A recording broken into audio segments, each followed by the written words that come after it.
The moment Zion uttered the words, "I'm gay, Dad," his father's face twisted in disbelief, and the door to their family home in suburban Chicago slammed shut forever. That single confession did not just end his relationship with his parents. It shattered the future they had planned for him, leaving the ambitious designer standing alone on the porch with his suitcase and a heart full of uncertainty. The cold November wind bit at his skin as he stared at the closed door, the familiar scent of his mother's apple pie still lingering from the Thanksgiving dinner that had turned into a battlefield. He had driven 6 hours from New York hoping for understanding, but instead he got rejection wrapped in scripture and shame. His mother had cried into her napkin, his father had yelled about legacy and grandchildren, and his younger sister had looked away, too stunned to speak. Zion pulled out his phone with shaking fingers and dialed the only person who had ever made him feel seen. "Xavier, it's me. They know. And they don't want me anymore," he said, voice cracking like thin ice. Xavier's reply came steady and warm across the miles. "Come home to New York right now. I'm waiting. We'll figure this out together, Zion. You're not alone." Zion climbed into his old Honda and drove through the night, the highway lights blurring with unshed tears. By dawn, the Manhattan skyline rose like a promise, and he felt the first flicker of relief when he pulled up to his tiny Brooklyn apartment. Xavier stood in the doorway, tall and steady in a gray hoodie, his warm brown eyes pulling Zion in before either of them spoke. They had met 8 months earlier at a Fashion Week after-party where Xavier, a freelance photographer, had been shooting behind-the-scenes moments. One shared laugh over terrible catering coffee had turned into late-night talks about everything from childhood dreams to the fear of never being enough. Until last night, Zion had kept their relationship hidden from his family, terrified of exactly this moment. Now the secret was gone, and the weight felt both lighter and heavier at the same time. Xavier wrapped strong arms around him without asking for details. "You did the bravest thing possible," he whispered against Zion's hair. "Now let me help you stand." Inside the apartment, the smell of fresh coffee and bagels waited. They sat on the worn couch, Zion's head on Xavier's shoulder while he recounted every painful word from Chicago. Xavier listened without interrupting, only squeezing his hand when the tears came. By mid-morning, Zion forced himself to shower and head to the studio. At 27, he was already a junior designer at a respected label, known for clean lines and unexpected color pops. Today, the sketches that poured from his fingers carried new urgency, bold silhouettes that screamed freedom instead of conformity. His boss noticed immediately. "These have fire, Zion. Whatever lit you up this weekend, keep it burning." He smiled weakly, but inside the fire felt more like a wound. That evening, Xavier took him to their favorite rooftop in Williamsburg. The city lights spread below like scattered jewels while they shared a bottle of cheap red wine. "I keep replaying the moment Dad said I was dead to him," Zion admitted. Xavier turned, cupping his face gently. "He said that because he's scared, not because it's true." "You're alive, Zion. More alive than ever." Their kiss was soft, full of promise rather than passion, the kind that said we have time now. But sleep did not come easy. At 3 a.m., Zion stared at the ceiling, wondering if his mother would ever bake that apple pie for him again. The next days blurred into a rhythm of survival. He threw himself into work, staying late to refine his secret side project, a capsule collection called Unseen Threads, inspired by hidden identities. Xavier helped with mood boards, printing reference photos late into the night. Their friendship with Marcus, Zion's college roommate who had moved to the city too, offered another anchor. Marcus showed up with Thai food and zero judgment. "Your family will come around, or they won't. Either way, you've got us." The three of them laughed until the pain dulled a little. Yet silence from Chicago gnawed. No texts, no calls. Zion tried once, leaving a voicemail for his sister that went unanswered. The rejection carved deeper each day. One afternoon at the studio, his phone buzzed, an unknown Chicago number. Hope flared, then crashed when it turned out to be a cousin asking if the rumors were true. "They're telling everyone you chose a sinful life," the voice said. Zion hung up, hands trembling. Xavier found him in the break room, pulled him close, and simply held on while Zion shook. "I lost them in one sentence," he whispered. Xavier's voice stayed calm. "You didn't lose yourself. That's what matters most right now." By the end of the week, Zion had secured a meeting with a small investor interested in independent designers. Xavier stayed up photographing the pieces, framing each garment in golden hour light that made the fabric sing. When the investor nodded and said, "I see vision here," Zion felt the first real spark of purpose since the slammed door. Walking home hand in hand with Xavier through the crisp Brooklyn streets, he allowed himself to believe maybe the universe had traded one family for another kind of belonging. But the universe, he would learn soon enough, was not finished testing him yet. The misunderstandings and fractures were only beginning to form. Marcus called the next morning with news that landed like a second punch. "Dude, my mom ran into yours at church. They're saying you're confused and that Xavier is some city guy who corrupted you." Zion froze mid-sketch, charcoal snapping in his fingers. The betrayal stung deeper because Marcus had been the one person back in college who knew everything and swore he would keep it quiet. "I never told them anything extra," Marcus insisted, but the damage was done. Zion hung up, feeling the ground shift again. That evening, he confronted Marcus over coffee in a quiet cafe near the studio. "How did it even reach them?" Marcus looked genuinely sorry. "I mentioned you were dating someone serious to my sister. She must have connected the dots." "I'm so sorry, Zion." The apology felt sincere, yet the fracture in their friendship had already begun. Xavier sensed the tension the moment Zion walked through the door. Instead of pushing, he suggested they cook together, simple pasta with whatever was in the fridge. While chopping garlic, he said quietly, "You don't have to carry every disappointment alone. I'm here for the mess too." Their conversation stretched late, moving from the kitchen table to the couch, where Zion finally admitted the fear that maybe his family was right and he was selfish for choosing love over blood. Xavier listened, then shared his own story of coming out at 19 and losing his grandfather's respect forever. "It hurt for years," he said, "but it taught me who my real family is." The honesty wove them closer. When Zion leaned in for a kiss, it carried gratitude rather than heat, a promise that they would face whatever came next side by side. Work became Zion's refuge. He poured the fresh paint into the collection, adding subtle details no one else would notice. Tiny embroidered arrows pointing forward on jacket linings, hidden zippers shaped like breaking chains. The investor meeting went better than expected. She offered seed money on the spot. "Your story is in every stitch," she told him. Zion walked out floating, texting Xavier immediately, "We're really doing this." That night, they celebrated with cheap champagne on the rooftop again. Xavier pulled out a small notebook and showed Zion storyboards for a potential lookbook. Their creative partnership felt effortless, like breathing. Yet family shadows refused to fade. A letter arrived from Chicago, his mother's handwriting on the envelope. Inside, she begged him to come home and get help, offering to pay for counseling if he would just try to change. Zion read it twice, then folded it carefully and placed it in a drawer. Xavier found him staring out the window later. "She still loves you," Xavier said softly. "She just doesn't know how yet." Zion wanted to believe that, but doubt gnawed. The next weekend, he and Xavier took the train to Coney Island, walking the boardwalk hand in hand without hiding. The normalcy felt revolutionary. Kids laughed on the rides, couples shared cotton candy, and for a few hours Zion let himself imagine a future where love like theirs needed no explanation. Back at the studio, the pressure mounted. His boss announced a major runway slot for emerging designers and encouraged Zion to submit. The chance was huge, but it meant going public with his own brand sooner than planned. Xavier stayed up 3 nights straight editing photos, while Zion sewed sample after sample. During one all-nighter, Marcus stopped by with energy drinks and an olive branch, a new camera lens for Xavier as apology. The gesture helped, but trust between the three of them now carried a small crack. Still, they laughed together, and the collection slowly took shape.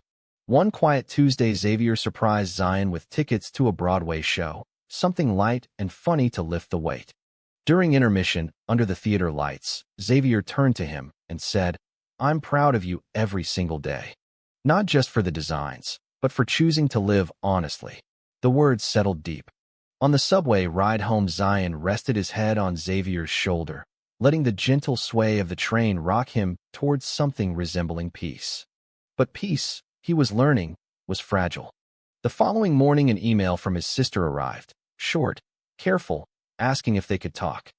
Hope flared again, dangerous and bright. Zion replied immediately, suggesting a video call that weekend. He did not yet know the conversation would reopen every wound he had tried to close. The video call started politely enough. His sister's face filled the screen, eyes tired but kind. "Mom misses you," she began. Zion's heart lifted until she added, "She thinks if you just meet a nice girl and settle down, everything can go back to normal." The words landed like stones. Zion tried to explain that Xavier was not a phase, that the love he felt was real and lasting. His sister listened, then sighed. "Dad says you're throwing away everything we sacrificed for. The family name, the business Grandpa built, all of it." The call ended with her promising to keep trying, but offering no guarantees.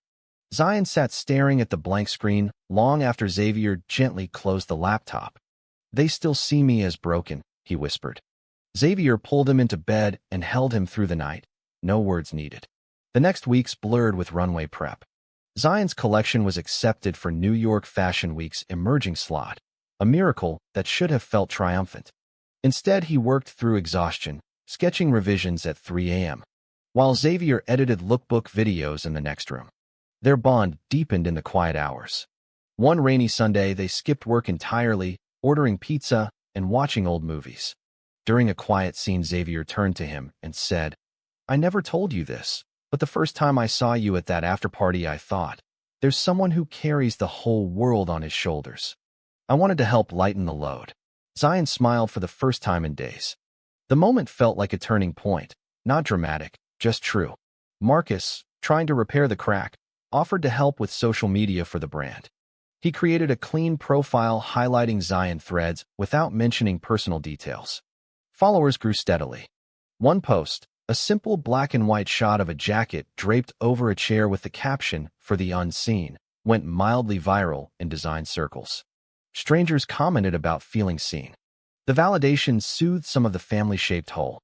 Yet late at night, doubt returned. Zion found himself scrolling old family photos, wondering if his niece would ever know her uncle. Xavier noticed and suggested a small ritual. Every Friday, they wrote one thing they were grateful for on a slip of paper and tucked it into a jar. The simple act became a lifeline. The misunderstanding arrived without warning. At a pre-show mixer, a fellow designer recognized Xavier and casually asked if he was the guy from Chicago everyone's talking about. Zion froze. Later, walking home, Xavier asked quietly, "Are you ashamed of us?" The question hit like ice water. Zion stopped under a street lamp. "Never. But I'm terrified they'll use you against me." Xavier's face softened. "Then let's stop hiding in plain sight. Post one photo. Just one." Zion agreed, heart pounding. The next morning, he uploaded a candid shot of them laughing on the rooftop, caption simple, "My person." Likes poured in. Comments were mostly supportive. But his sister texted hours later, "Dad saw. He's furious." The fallout was swift. Another letter, this one from his father, demanding he remove the photo or lose any chance of reconciliation. Zion stared at the words until they blurred. Xavier found him on the fire escape. "You don't owe them your silence," he said.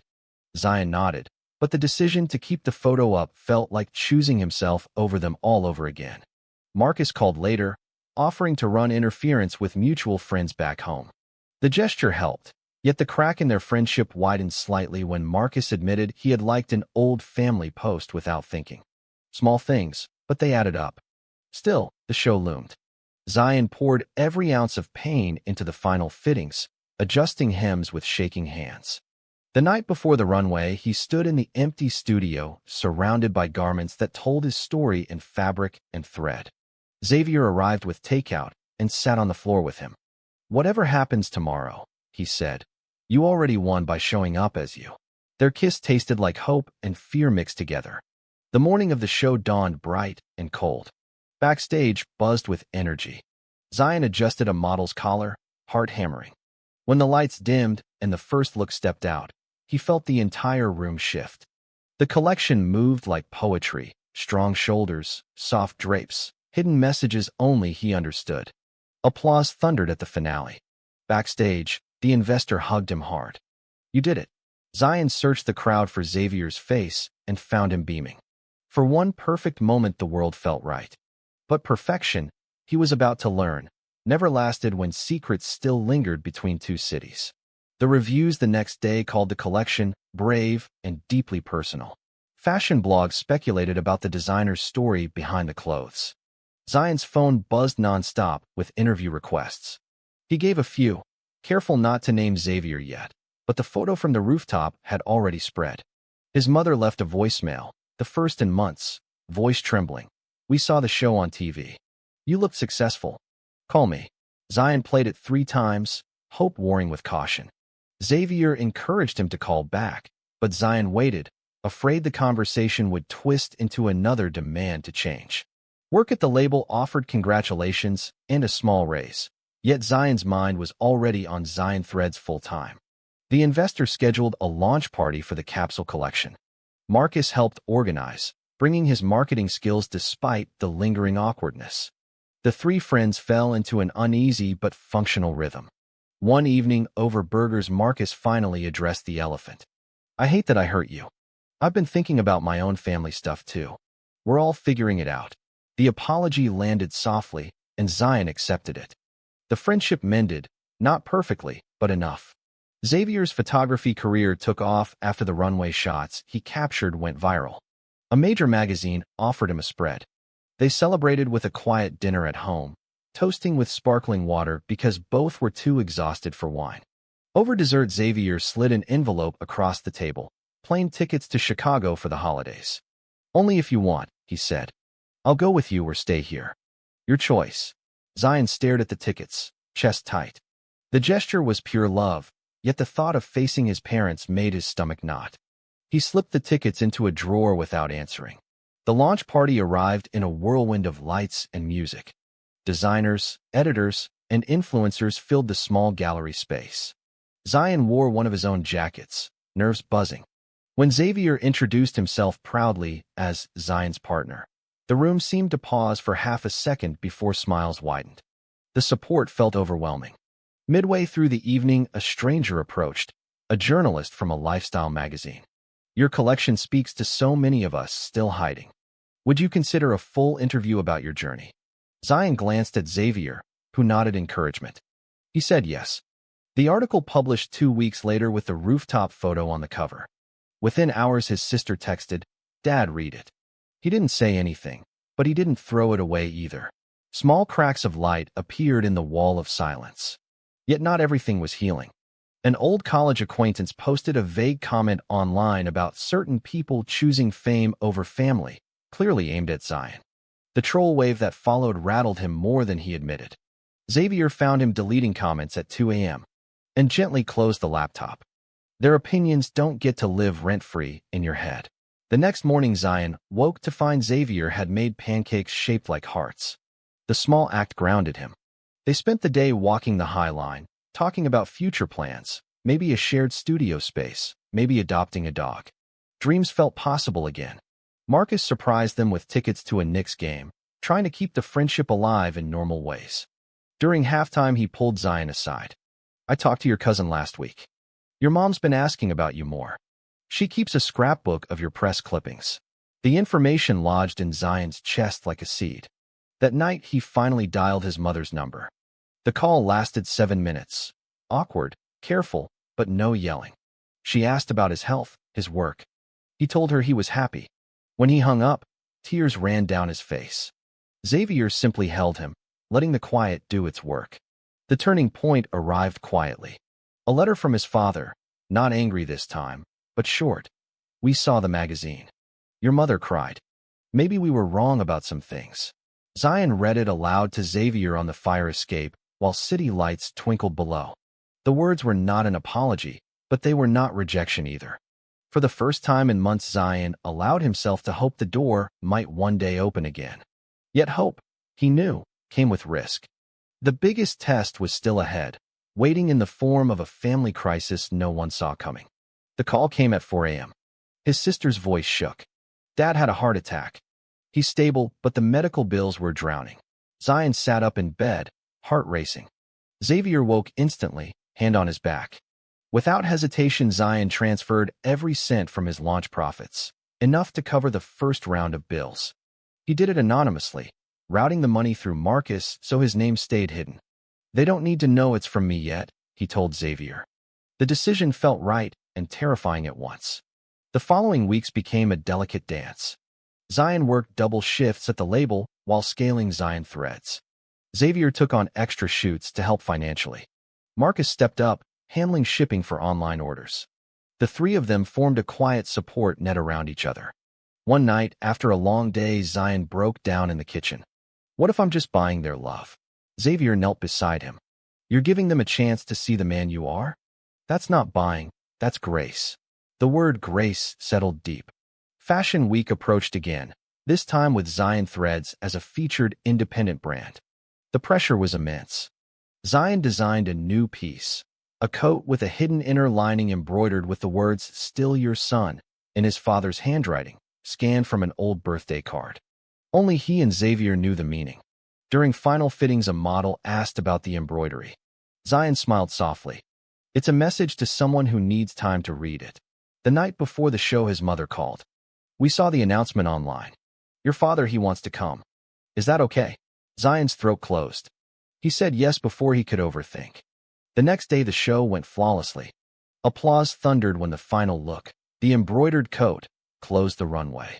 Backstage, chaos reigned. Then, through the crowd, he saw them, his parents and sisters standing awkwardly near the exit. His father looked thinner, older. His mother's eyes were already wet. Xavier squeezed his hand. You don't have to do this alone.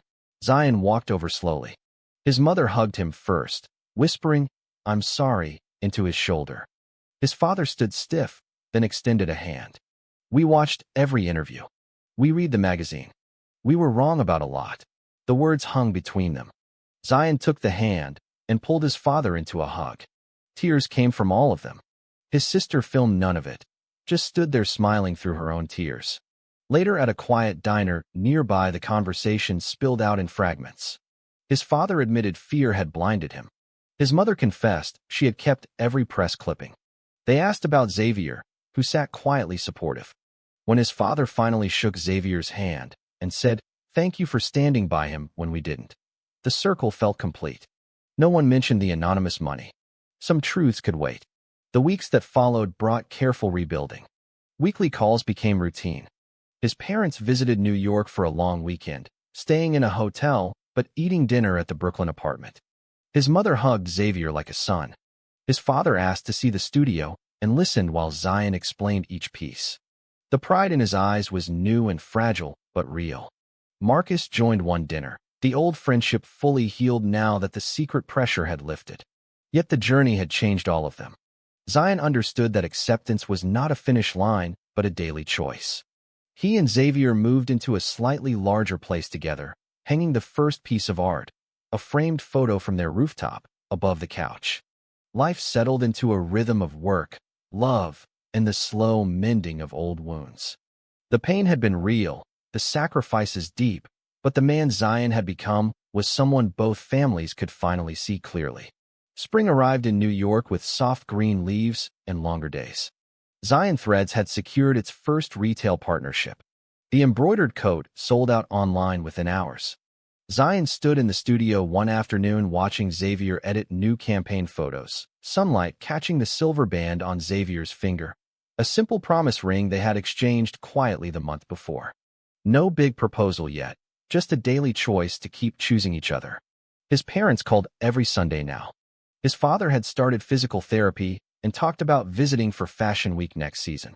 His mother sent care packages, homemade cookies and notes that simply said, "We're proud." The words still caught Zion off guard sometimes, but he let them land. His sister had come out as an ally in her own circle, posting supportive messages that reached their extended family. The ripple effect felt like quiet revolution. Marcus launched his own small photography side hustle with Xavier's help. The three friends planned a summer trip upstate. Nothing fancy, just hiking and laughter. The old cracks had become seams that made them stronger. One evening on the rooftop, Zion turned to Xavier and said, "I used to think losing them would break me. Turns out it showed me who I really am." Xavier smiled, pulling him close. "And who you are is pretty incredible." The city hummed below, indifferent and beautiful. Zion thought about the boy who had stood on that Chicago porch with a slammed door behind him. That boy had grown into a man who designed not just clothes, but pathways for others still hiding. He thought about the misunderstandings that had tested them, the betrayal that had strained friendships, the sacrifice that had bridged two worlds. Every decision, every tear, every late-night conversation had led here, to love that no longer needed permission. As the sun dipped behind the skyline, painting everything gold, Zion realized the journey had never been about changing his family. It had been about becoming the version of himself they could eventually be proud of, and the version he could live with every day. Xavier rested his head on Zion's shoulder. No words were needed. The future stretched open, wide and full of possibility. True or false? Family love should always come without conditions?